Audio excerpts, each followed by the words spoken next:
This is CGTN, China Global Television Network.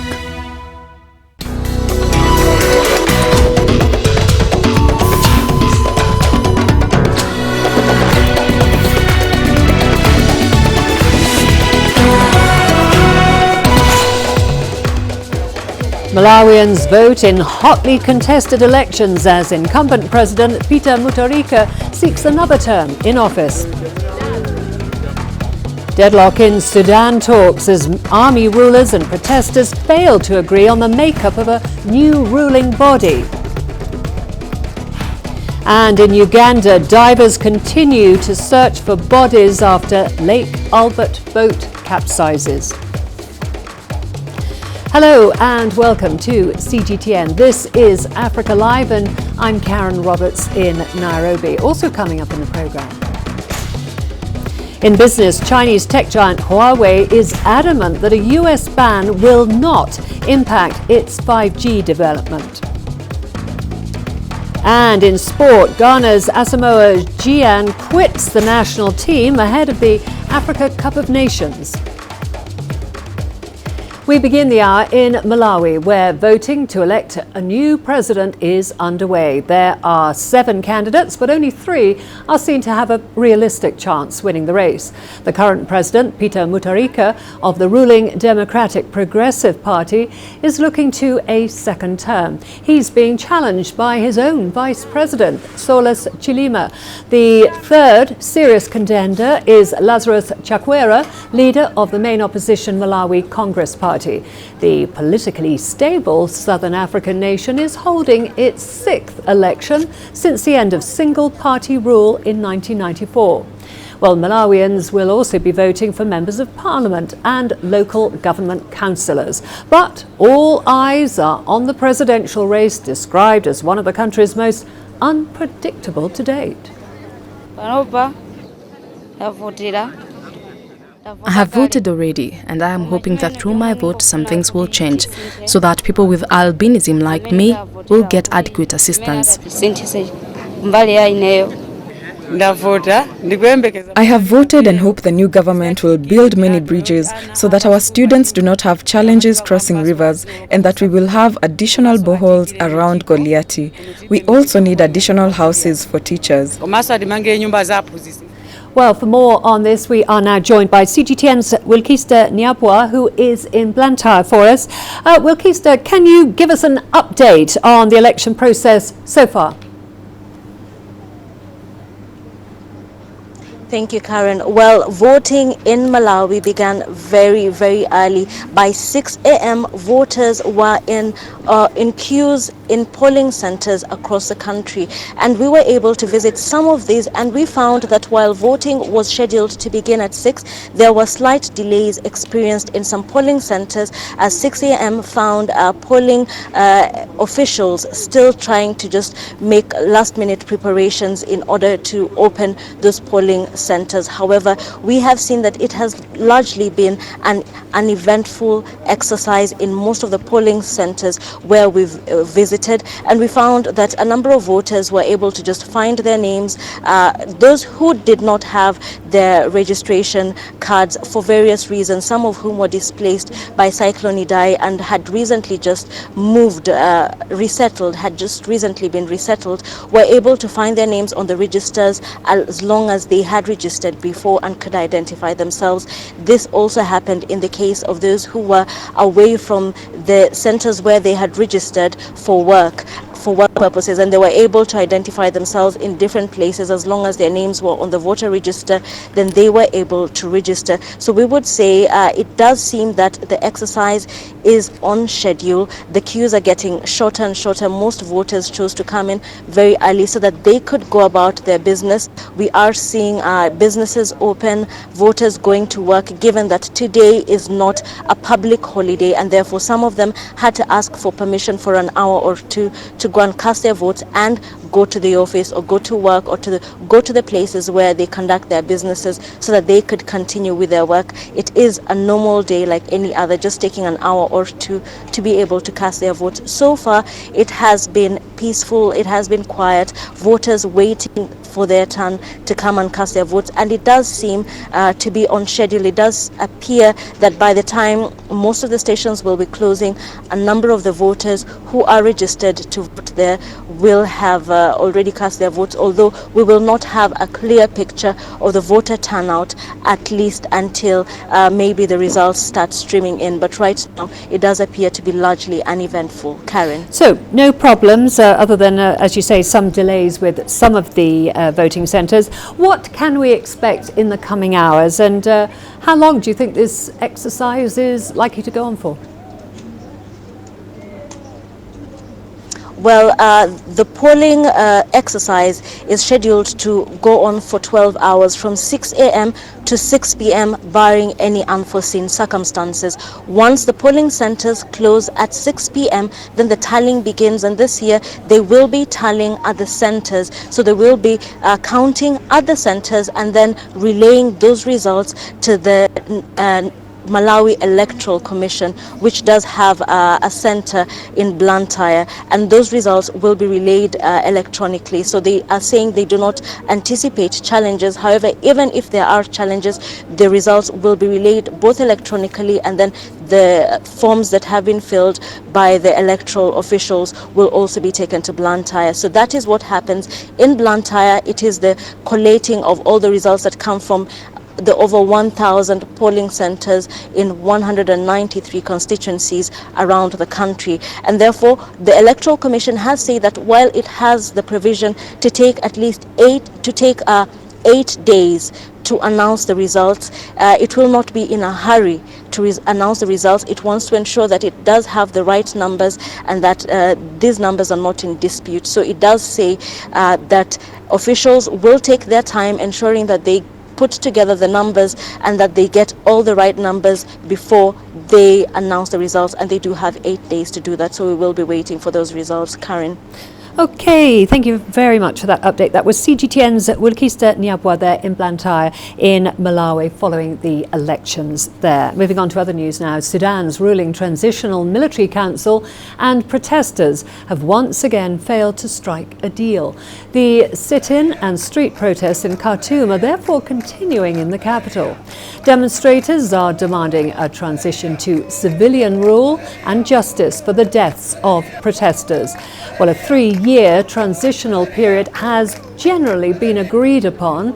However, the deadlock remains on who will control a sovereign council that will hold power. Months of demonstrations led to the ultimate removal of former Sudanese President Omar al-Bashir from power. Well, the latest round of negotiations took place on Monday night after they resumed following a 3-day suspension. We don't have any problem with the army, but now in this stage a civilian-led authority must be established. The time of splitting the cake in the old regime is over, and it's a shame that we conflict over authority. Even the forces of freedom and change are indirectly represented by the public demand.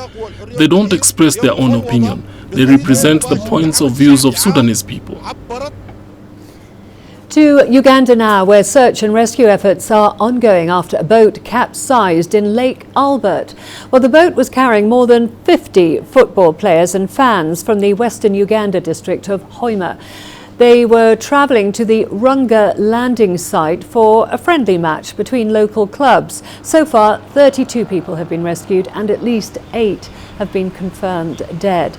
Dozens more are still missing. Such accidents are common in Africa's Great Lakes region, where boats are often the only form of transportation and overcrowded and poorly maintained. In 2016, about 30 footballers and fans drowned when their boat capsized on Lake Albert. Well, for more on this, we are now joined by Prole Namaye, who is the Deputy Police Spokesperson in Uganda. Thank you very much for joining us. Another boat tragedy in East African waters. Dozens are said to have died, with more still unaccounted for. Can you give us the official numbers? Yes, thank you for inviting me. It's true that we've had a tragedy on Lake Albert, and so far we can confirm that 16 people have been confirmed dead and their bodies have been recovered. 6 have been identified and 32 have been confirmed to have survived the drowning on Sunday at about 4 p.m. On their way to have a friendly match at Lunga. And what exactly happened? Why did the boat capsize? According to reports that we have got from the survivors and also from the initial investigation that we have instated, we have got information that the winds were not good at that particular point. And as you know, in Uganda, it's becoming now, it's turning into a rainy season, and the winds on the lakes are beginning to become stronger. So we got information that at this particular point the winds were strong, and then there was panic, and the boat itself seems to have been carrying more than the number expected. So the people who were in the boat began to panic, and in the state that they were in of excitement, some jumped out of the boat and fell into the lake and began to swim. Unfortunately, some couldn't swim very far. However, those who were able to swim, we have confirmed 32 of them have given us reports on what's happened, and we want to believe that possibly it was because of the different contributing factors, including the numbers, including the excitement, but also the bad weather. So as you say, a combination of weather conditions, panic and overcrowding on the boat. What is being done to ensure that the survivors are rescued? Yes, the police, together with the UPDF Marines, have put together efforts, in particular using their divers to get to the bottom and try to rescue and also to recover the bodies of those who could have already died in the water.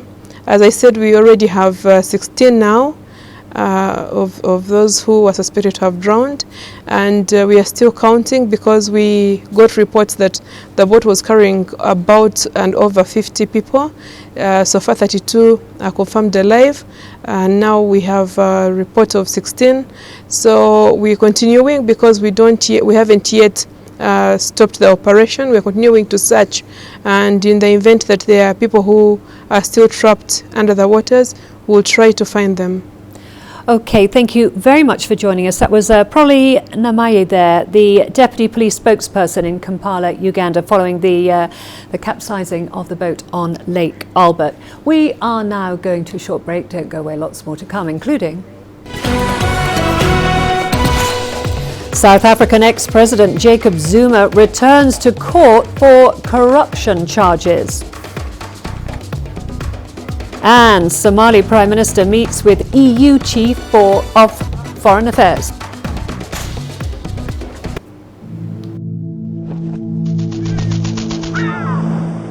How will your world change today? What happens here? What happens there? Or what you make happen for yourself. If it matters to you, it matters to us too. Your stories are the stories that need to be told. Africa Live. Find your voice. For lucrative economic data out of the country, the country's foreign currency reserves. With a dedicated and diverse team of anchors, CGTN now brings Africa to the palm of your hand. I'm Perina Karibe in the heart of Nairobi, which is bustling. From everyday heroes to the continent's most powerful figures, we bring their voices to you. We haven't changed. And this is something most of us are very excited about. We bring you news that's changing perspectives.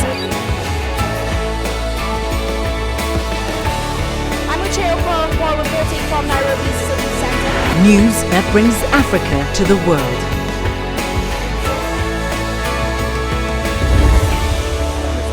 CGTN.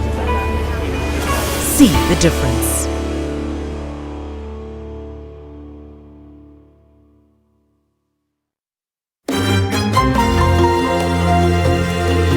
Africa Live.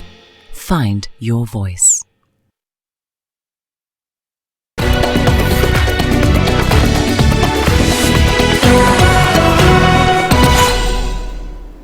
Somali Prime Minister Hassan Ali Here has held a meeting with the EU Chief for Foreign Affairs in the capital, Mogadishu. Hassan Ali Here and Federica Mogherini discussed issues including the Somali government's current reform agenda and the EU's role in supporting it. Somalia reiterated its commitment to changing and developing its economic, political and security sectors. Mogherini is on a 3-day visit to Africa, which will see her also visit Kenya, Djibouti and Ethiopia. We commend you and your colleagues for the leadership that you've shown. Somalia has taken a responsibility, and we are building our nation slowly but steadily. And we are answering very difficult questions in terms of political reform, economic reform, social service reform, and other agendas. And for that, it is very telling that you're here today. And that again is a manifestation of the commitment and the dedication your leadership and your people on the ground have shown. We recognize that Somalia is first and foremost of strategic relevance and importance, not only for Somali people, for the region, for Africa, but also for Europe and for the international community. And since a few years, as you said, we have invested a lot of political capital, also financial resources, to support the reform agenda you have embarked upon with the support of the European Union and the international community in all different sectors. In the economic field, and I'm glad to see that this is delivering some results. You will continue to have all our support to continue achieving these results. South Africa's former president Jacob Zuma has labelled the corruption trial against him as politically motivated witch hunt. Zuma says the National Prosecuting Authority conspired to prevent him from becoming president. He's in court until Friday while his legal team submits its reasons for a permanent stay of prosecution. CGTN's Yulissa Njumela has more.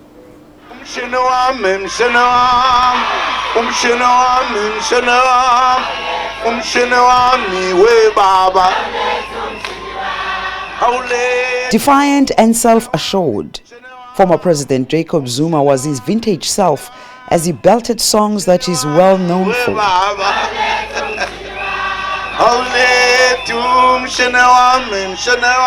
And his supporters lapped it all up as they always have.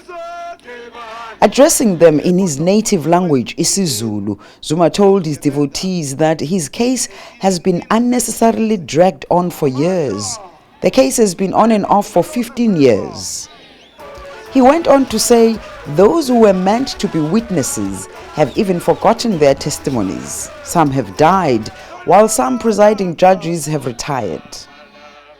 Zuma says the evidence that has been gathered by his legal representatives shows that at the time the charges were put to him, it is clear that it was meant to stop him from furthering his political career, and that his lawyers will demonstrate this.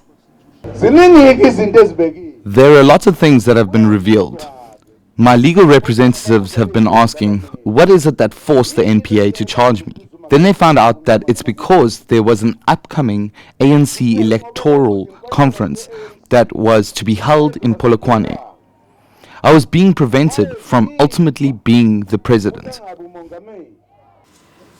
Zuma is due in court until Friday as the full bench hears his application for a permanent stay of prosecution. If Zuma is successful, he will be immune from the charges. The charges relate to alleged bribes paid to him by French arms company Thales, one of the successful contractors in the multi-billion rand arms deal in the late 1990s. Yolisa Njamela for CGTN in Pietermaritzburg in South Africa. Over in the Democratic Republic of Congo, President Tshisekedi has appointed Sylvestre Ilunga Ilunkamba as the new Prime Minister. This comes after months of wrangling with former President Joseph Kabila's party. Kabila stepped down in January, but his Common Front for Congo party won a huge majority in parliament. This gives the coalition party the right to elect the country's most senior minister. We hear now from the new Prime Minister in Kinshasa. I consider my appointment to be a heavy responsibility at this crucial time in the history of our country. I pledge to mobilize all my capacities to make the coalition work harmoniously at the government level. Well, still in the DRC, huge crowds have been welcoming back opposition figure Moise Katumbi in his hometown of Lubumbashi. The former governor and one-time presidential hopeful has spent the last 3 years in political exile. In absentia, he was sentenced on several charges, including fraud, hiring foreign mercenaries and illegally obtaining a second citizenship. Well, Katumbi was barred from running in the presidential election last year. Under Felix Tshisekedi's new government, the convictions were dropped in April, allowing Katumbi to return. Following in his footsteps, other exiles have also started to return to the Democratic Republic of Congo. Vous savez, l'exil forcé, c'est très difficile. You know, forced exile is very difficult, and if you have not done anything wrong, I know that returning is a risk. There are people who called, who said to me to not come back. Don't come back, Mr. Katumbi. You'll be murdered or whatever. I'm not afraid of anybody. The most important thing for me, when I was governor, I was the only driver. Today, there is a government in place, and we have to give them a chance. The World Health Organization is calling on all political factions in the DR Congo to join efforts in the battle against Ebola. WHO's Chief Tedros Adhanom Ghebreyesus warns that the risk of spread remains high. More than 1,000 people in the DRC have died since the outbreak began in August. Health officials describe it as the worst outbreak in the country's history. Speaking at the World Health Assembly, Ghebreyesus hailed the efforts to rein in the virus despite many challenges. Every attack disrupts our operations. Every attack makes it harder to reach communities. Every attack gives the virus an advantage. I have also met personally with His Excellency the President of DRC and opposition leaders to urge a bipartisan approach to ending this outbreak, because Ebola does not take sides. It's the enemy of everybody. Unless we unite to end this outbreak, we run the very risk that it will become more widespread and more expensive and more aggressive. Let's turn to Kenya now, where disabled people make up around 10% of the country's population. Many of them have limited access to education, health and employment. CGTN's Tuli Shabalala takes us to the Palette Cafe in Nairobi, which is promoting a more inclusive society and creating opportunities for people with impaired hearing.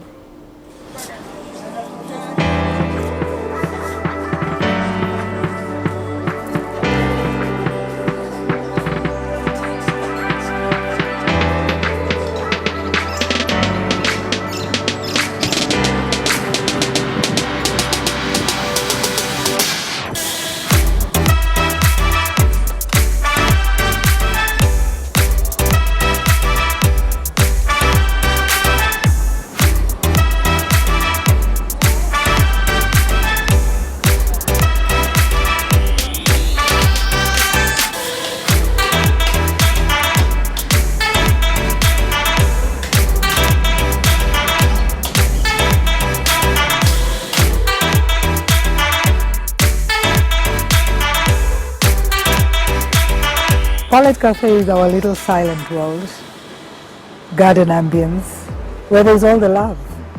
We have a huge family, and it's all one.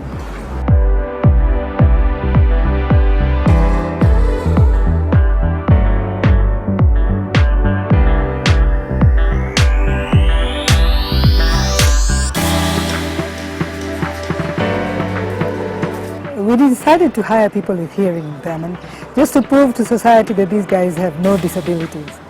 They're just as able as you and I, and they have talents, and they need to live a fruitful life. For them to live that fruitful life, they need to be empowered.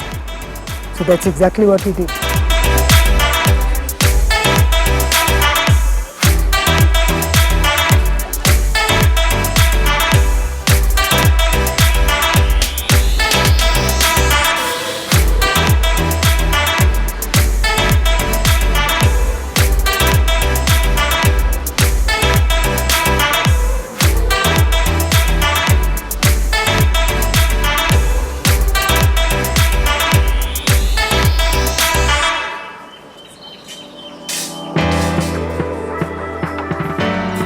To start with, we had to show them how to approach clients, because most of them they're not used to being out in the front with people, so we had to bring that out of them, show them how to interact with people. Then we had to train them on the menu. Once you come in and they give you the menu, there are a few signs for some of the coffees. Actually, it's coffees and teas mostly. The signs are there, but for the rest of the things, they're numbered. Everything has a code. So in case you cannot explain something properly, you point it out to them. They always have a notebook and a biro. They can give it to you and you write down what you want. If there's any question, they'll ask you the question and you respond.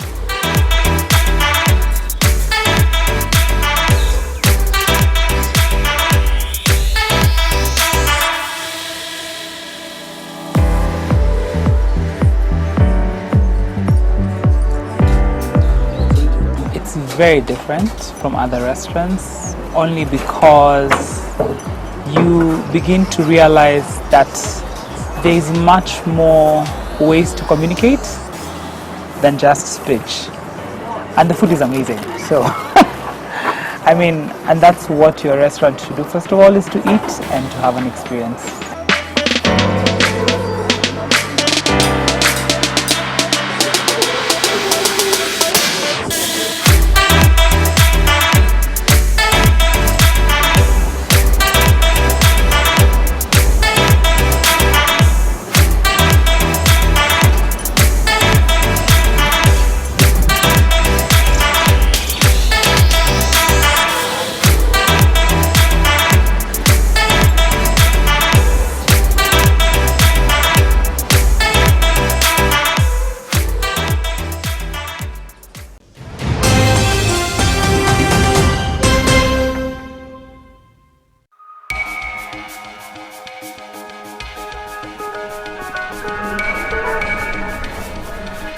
You're watching breaking news on CGTN.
A recap of our top stories now. Voting to elect a new president is underway. There are 7 candidates, but only 3 are seen to have a realistic chance winning the race.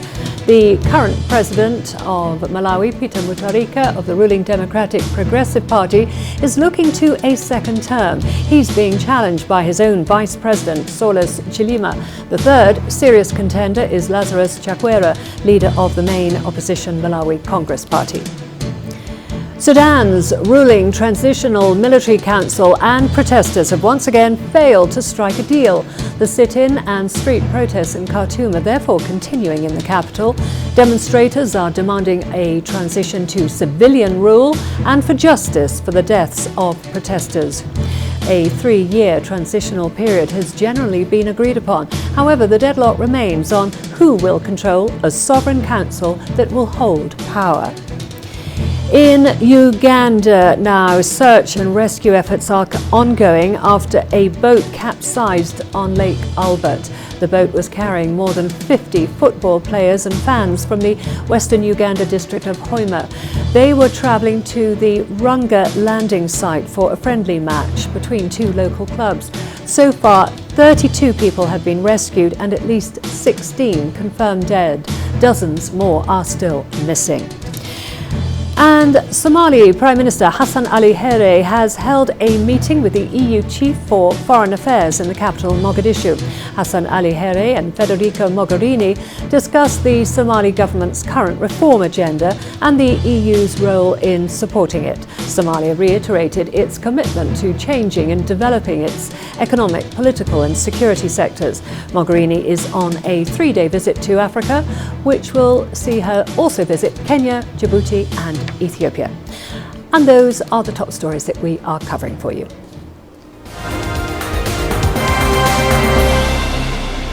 We have got all the business news coming up for you after the break, including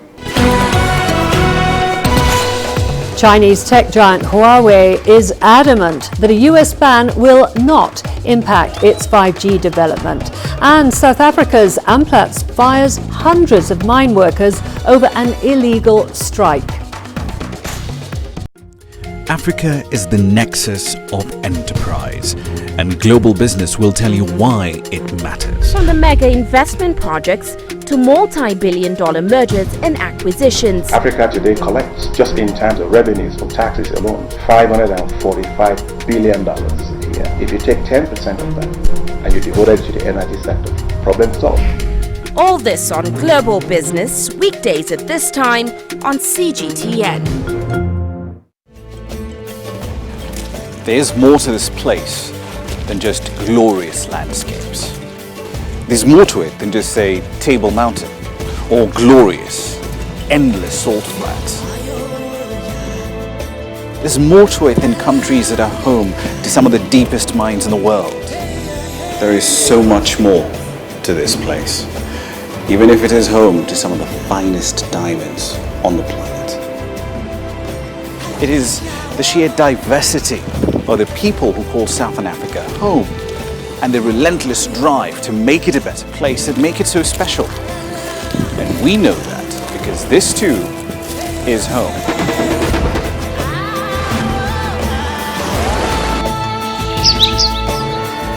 No one knows Southern Africa like we do. CGTN. See the difference.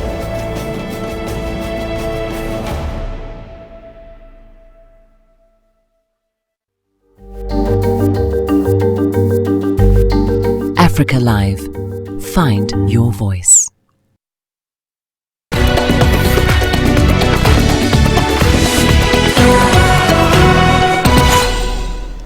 Anglo-American Platinum says it has fired 643 underground workers at its Mototolo mine following an illegal strike. The workers, belonging to the General Industrial Workers Union of South Africa, downed tools following a dispute over the employee medical scheme. The strike is considered to go against the interim court interdict, which calls for no industrial action. Well, the world's largest platinum producer dismissed the employees after its appeal to end the strike was ignored. However, the firm says the dismissal has caused minimal effect on its production, set to resume as soon as possible. Nigeria's economic growth has slowed to 2.01% in the first quarter as the oil sector took a plunge. The annual pace dropped from the previous quarter's 2.38%, while the economy was expected to be boosted by government spending following the presidential elections in March. Nigeria's central bank has forecast growth of 3% for 2019. The largely crude-dependent economy emerged from recession in 2017 and has been recovering in great partly due to higher oil prices. The saga between Huawei and the US government continues. The Chinese tech giant says the latest developments won't delay the dawn of the 5G era. The quest now is to find common ground that will allow both sides to move forward peacefully. CGTN's Li Juanhua has the latest from the headquarters of Huawei in Shenzhen. Huawei finds itself in the spotlight once again. This comes after the US bans American companies from doing business with the US tech giant, chief among them Google, Intel and Qualcomm. And now the US Commerce Department has loosened the restriction with a temporary 90-day license. The 90-day license doesn't mean much to us. We're ready for what's coming at us, so we don't need 90 days. I thank the US companies. They have made many contributions to Huawei over 30 years. They led us onto the path. Many of our consultants are from the US companies such as IBM and Accenture.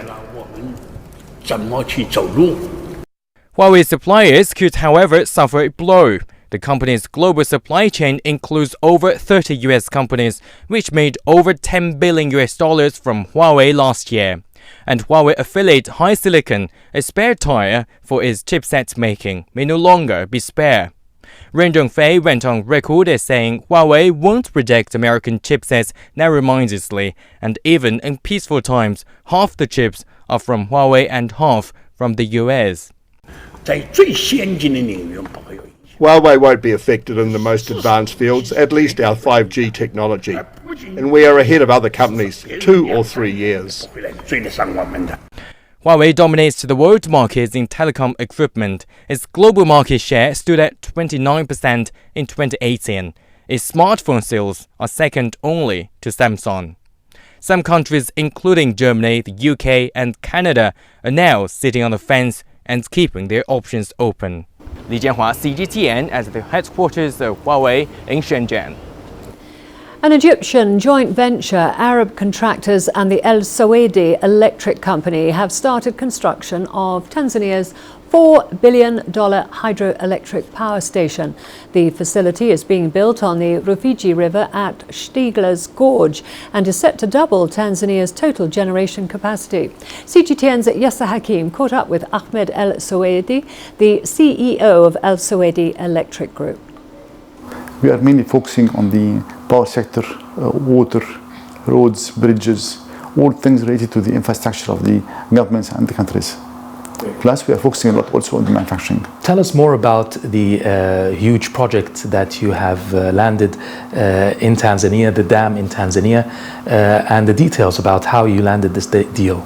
This project is the first time we have such a dam and such big project, especially in Africa. Although we have did several projects on this size in Egypt, and the UAE, but not in Africa. We are the main contractors in this project. It's around 2.15 million megawatt. Can you tell us more details about the employees in this project, the cost, and when will it be ready? As planned, 3 years to be finalized. And we are working on this, and we are on schedule. And in this dam especially, we are working not only with Egyptians, we are working with Egyptians, all over Europeans, Chinese. Everybody is working with us in such project. We are bringing the calibers, the best and the experts worldwide. You are one of the biggest investors in Africa from Egypt. How is the competition in Africa and the investment climate for businessmen like you? In Africa, really, for me, it's one of the best places. Since the electrification is less than 10%, or around 12%, as an average in Africa. And I love to work in places where our company can be add value. and our company can be support and really can make the living of people much better. What makes Africa attractive to you, and that's why you are investing in the continent? The financing is not easy. Logistics not easy. The pricing is not easy also. So really, it's a lot of challenges wherever you go in Africa. But these challenges make even work more interesting. A question about China. You have worked with China and cooperate with several Chinese companies. Can you tell us more about your cooperation with China and the Chinese investments? We work a lot with the Chinese companies, and we believe much. Either we work with them in Egypt or in Africa or even in the Gulf region. China have a very good expertise, have very good knowledge, technology, and we are benefiting from this. In the sector of the telecom, communication, as a system integrator, as IT intelligence sector, intelligent transportation systems, a lot of projects.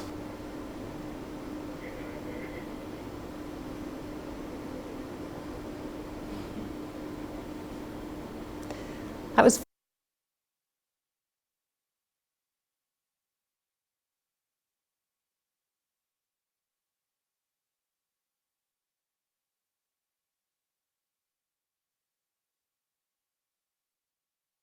In the free market,